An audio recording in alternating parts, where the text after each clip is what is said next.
Just a vacation and actually travel and see the city. Yeah. Okay, so next study, what are you gonna do in the future? You moved from LA to Seattle, right?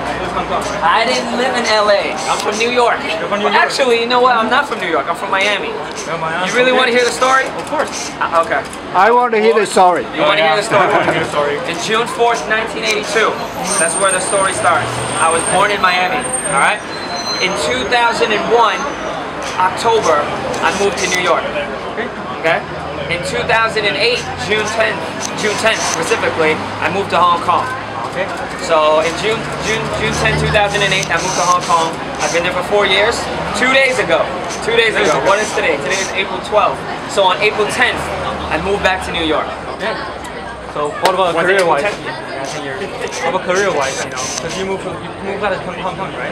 So what are you gonna develop your career over there? I have no clue. I'm gonna leave it up to God. All right. That's the best. I think that's the best planning. Well, I know what you mean. What are your plans? What are you gonna do?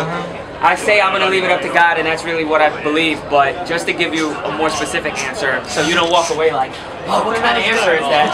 I'll give you an answer.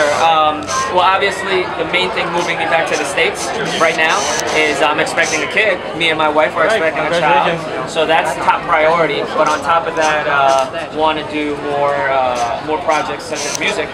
Definitely want to do more music. I haven't done an English project in like 6 years, so that's something I really want to do. But once again, even that, you got to leave it up to God. Right?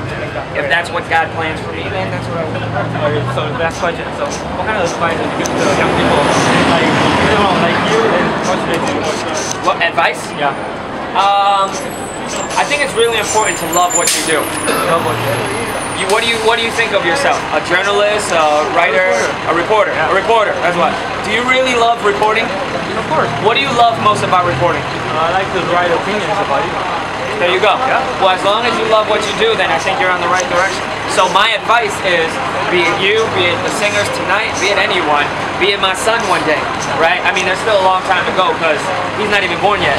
But let's say one day he tells me, Dad, I want to do this. Dad, I want to be a fireman. I want to be an astronaut. Whatever he wants to be.